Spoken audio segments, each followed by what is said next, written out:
സ്നേഹമുള്ളവരെ, ഇന്ന് ഞാൻ പങ്കുവയ്ക്കുവാൻ ആഗ്രഹിക്കുന്നത് റഫായേൽ മാലാഖയോടുള്ള മധ്യസ്ഥ പ്രാർത്ഥനയാണ്. എന്തിനാണ് നമ്മൾ റഫായേൽ മാലാഖയോട് മധ്യസ്ഥം പ്രാർത്ഥിക്കുന്നത്? നമ്മുടെ ജീവിതത്തിൽ നമുക്കുണ്ടാവുന്ന എല്ലാ തടസ്സങ്ങളും നീങ്ങാൻ നമ്മെ സഹായിക്കുന്നത് റഫായേൽ മാലാഖയാണ്. മാലാഖമാർ നമ്മുടെ വിശ്വാസത്തിലെ ഒരു സത്യമാണ്. സങ്കീർത്തനം 91:11-12 ഇപ്രകാരം വായിക്കുന്നു: നിന്റെ വഴികളിൽ നിന്നെ കാത്തു പരിപാലിക്കാൻ അവിടുന്ന് തൻ്റെ ദൂതന്മാരോട് കൽപ്പിക്കും. നിന്റെ പാദം കല്ലിൽ തട്ടാതിരിക്കാൻ അവർ നിന്നെ കരങ്ങളിൽ വഹിച്ചുകൊള്ളും. നമ്മുടെ സഭയുടെ പ്രാർത്ഥനകളിൽ മാലാഖമാരെ നാം ഓർക്കുന്നുണ്ട്. വിശുദ്ധ കുർബാനയിൽ മാലാഖമാരോട് ചേർന്നാണ് നാം ദൈവത്തെ ആരാധിക്കുന്നത്. തിരുസഭ പഠിപ്പിക്കുന്നത് 9 വൃന്ദം മാലാഖമാരുണ്ടെന്നാണ്. ഓരോ വൃന്ദത്തിനും ഓരോ ദൗത്യമാണ് ഏൽപ്പിക്കപ്പെട്ടിരിക്കുന്നത്. മാലാഖമാരിൽ ഏറ്റവും പ്രധാനപ്പെട്ട 3 മാലാഖമാരാണ് വിശുദ്ധ ഗബ്രിയേൽ, വിശുദ്ധ റഫായേൽ, വിശുദ്ധ മിഖായേൽ. മുഖ്യ ദൂതന്മാർ എന്നാണ് ഇവർ അറിയപ്പെടുന്നത്. ഇവരിൽ റഫായേൽ മാലാഖ സ്വയം വെളിപ്പെടുത്തുന്നത് ബൈബിളിൽ നമുക്ക് കാണാൻ സാധിക്കും. ഇത് ഇപ്രകാരമാണ്. റഫായേൽ മാലാഖ പറയുന്നതാണ്: കർത്താവിൻ്റെ മുമ്പിൽ നിൽക്കുന്ന 7 മാലാഖമാരിൽ ഒരാളായ റഫായേലാണ് ഞാൻ.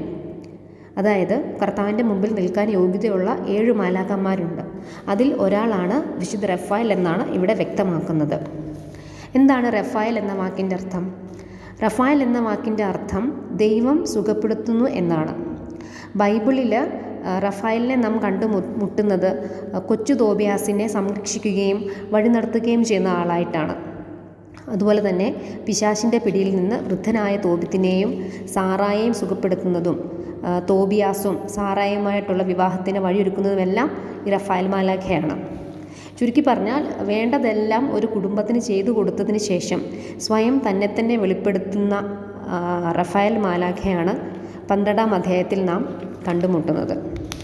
തോബിയാസിൻ്റെ പുസ്തകത്തിൽ റഫായേൽ മാലാഖ വ്യക്തമാക്കി പറയുന്നുണ്ട്: കർത്താവിൻ്റെ മുമ്പിൽ നിൽക്കുന്ന 7 മാലാഖമാരിൽ ഒരാളാണ് താനെന്ന്.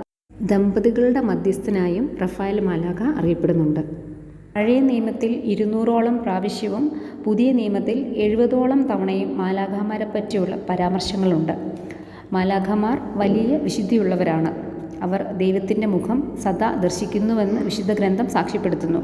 വിശുദ്ധ മത്തായിയുടെ സുവിശേഷം 18-ാം അധ്യായം 11-ാം തിരുവചനം ഇങ്ങനെ വായിക്കുന്നു: സ്വർഗത്തിൽ അവരുടെ ദൂതന്മാർ എൻ്റെ സ്വർഗസ്ഥനായ പിതാവിൻ്റെ മുഖം എപ്പോഴും ദർശിച്ചുകൊണ്ടിരിക്കുകയാണ് എന്ന് ഞാൻ നിങ്ങളോട് പറയുന്നു. അതായത് മാലാഖമാർ എപ്പോഴും സ്വർഗത്തിൽ പിതാവായ ദൈവത്തിൻ്റെ മുഖം ദർശിച്ചുകൊണ്ടിരിക്കുകയാണ്.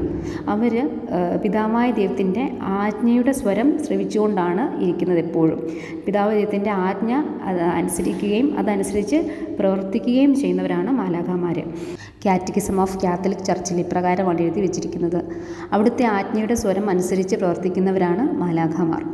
സങ്കീർത്തന പുസ്തകം 103-ാം അധ്യായം 20-ാം തിരുവചനം ഇങ്ങനെ വായിക്കുന്നു: കർത്താവിൻ്റെ വചനം ശ്രവിക്കുകയും അവിടുത്തെ ആജ്ഞ അനുസരിക്കുകയും ചെയ്യുന്ന ശക്തരായ ദൂതന്മാരെ അവിടുത്തെ വാഴ്ത്തുവിൻ.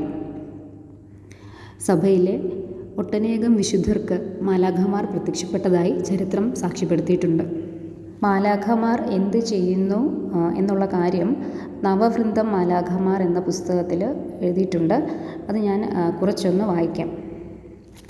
മാലാഖമാർ നമ്മുടെ സുരക്ഷിതത്വം ശ്രദ്ധിക്കുന്നു, നമ്മെ ശത്രുക്കളിൽ നിന്ന് രക്ഷിക്കുന്നു, നമ്മുടെ വഴികളെ നിയന്ത്രിക്കുന്നു, നമ്മുടെ ആവശ്യങ്ങളിൽ സഹായത്തിനെത്തുന്നു, തിന്മ ഭവിക്കാതിരിക്കാൻ ജാഗ്രതയോടെ നിലകൊള്ളുന്നു, സത്ചിന്തകളിലേക്ക് നമ്മെ നയിക്കുന്നു, യാത്ര ചെയ്യുന്നവരുടെ മാർഗദർശിയാകുന്നു, ദൈവത്തിൻ്റെ സന്ദേശം മനുഷ്യരിൽ എത്തിക്കുന്നു, ദൈവത്തിന് വേണ്ടി ചില ദൗത്യങ്ങൾ ചെയ്യുന്നു, സുഖപ്പെടുത്തുന്നു, കുടുംബത്തെ ക്രമീകരിക്കുന്നു.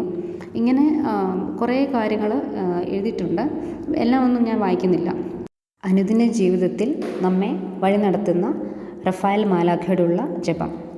മഹിമേറിയ വിശുദ്ധ റഫായേൽ മാലാഖെ, സ്വർഗത്തിലെ വലിയ പ്രഭു, ജ്ഞാനത്തെയും വരപ്രസാദത്തെയും ദാനം ചെയ്യുന്നതിൽ കീർത്തിക്കപ്പെട്ടവനെ, കരമാർഗമായോ ജലമാർഗമായോ യാത്ര ചെയ്യുന്നവരുടെ മാർഗദർശി, പീഡിതരെ ആശ്വസിപ്പിക്കുന്നവനെ, പാപികളുടെ സങ്കേതമേ, കൊച്ചു തോബിയാസിനെ ഒരിക്കൽ അയാളുടെ പ്രയാണത്തിൽ നീ സഹായിച്ചതുപോലെ എൻ്റെ സകല ആവശ്യങ്ങളിലും ഈ ജീവിതത്തിലെ എല്ലാ കഷ്ടാരിഷ്ടതകളിലും എന്നെ സഹായിക്കണമെന്ന് നിന്നോട് ഞാൻ അപേക്ഷിക്കുന്നു.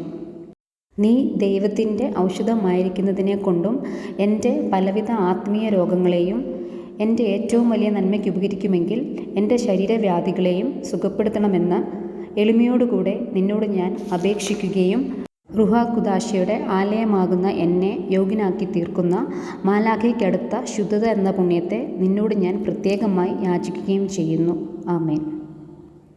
സ്നേഹമുള്ളവരെ, നമ്മുടെ അനുദിന ജീവിതത്തിലെ എല്ലാ കഷ്ടപ്പാടുകളിലും ദുരിതങ്ങളിലും സങ്കടങ്ങളിലും വിഷമങ്ങളിലും എല്ലാം നമുക്ക് മാലാഖമാരുടെ സഹായം വിളിച്ചപേക്ഷിക്കാവുന്നതാണ്. കാറ്റക്കിസം ഓഫ് കാത്തലിക് ചർച്ചിൽ ഇങ്ങനെ പറയുന്നുണ്ട്: അവർ ദുരിതത്തിൽ നിന്ന് രക്ഷ വിളിച്ചറിയിക്കുകയും ദൈവിക പദ്ധതിയുടെ നിർവഹണത്തിനായി സേവനമനുഷ്ഠിക്കുകയും ചെയ്യുന്നു. അതുപോലെ തന്നെ മരിക്കുന്നവരെ സ്വർഗത്തിലേക്ക് നയിക്കുന്നത് മാലാഖമാരാണെന്ന് ലൂക്കായുടെ സുവിശേഷം 16-ാം അധ്യായം 22-ാം തിരുവചനം വ്യക്തമാക്കുന്നുണ്ട്. വിശുദ്ധ മത്തായിയുടെ സുവിശേഷം 24-ാം അധ്യായം 31-ാം തിരുവചനം ഇങ്ങനെ പറയുന്നു: അന്തിമ വിധിയുടെ കാഹളം മുഴക്കുന്നത് മാലാഖമാരായിരിക്കും. ലൂക്കായുടെ സുവിശേഷം 15-ാം അധ്യായം 10-ാം തിരുവചനം ഇങ്ങനെ ഓർമ്മിപ്പിക്കുന്നു: പാപിയുടെ തിരിച്ചുവരവിൽ സ്വർഗപിതാവിനെ പോലെ മാലാഖമാരും സന്തോഷിക്കുന്നു. സ്നേഹമുള്ളവരെ, വിശുദ്ധ ബെർണാദ് ഇപ്രകാരം പറയുന്നുണ്ട്: നമുക്ക് മാലാഖമാരെ അധികമായി സ്നേഹിക്കാം. അവരോടുകൂടെ നിത്യാനന്ദം അനുഭവിക്കേണ്ടവരായ നമ്മെ സംരക്ഷിച്ച് സ്വർഗത്തിലേക്ക് ആനയിക്കുന്നതിന് കരുണാനിധിയായ ദൈവം നമ്മെ അവരുടെ പാലനത്തിന് ഏൽപ്പിച്ചിരിക്കുന്നു. അവരുടെ സഹായം നമുക്കുള്ളപ്പോൾ ഭയപ്പെടേണ്ട യാതൊരു ആവശ്യവുമില്ല. എന്തുകൊണ്ടെന്നാൽ അവർ വിശ്വസ്തരാണ്, ശക്തിമാന്മാരാണ്. സ്നേഹമുള്ളവരെ, നമ്മുടെ അനുദിന ജീവിതത്തിൽ ചെറുതും വലുതുമായ എല്ലാ ആവശ്യങ്ങളിലും ബുദ്ധിമുട്ടുകളിലും നമുക്ക് മാലാഖമാരുടെ സഹായം പ്രത്യേകമായി വിളിച്ചപേക്ഷിക്കാം. മറ്റൊരു വീഡിയോയുമായി നമുക്ക് കാണാം.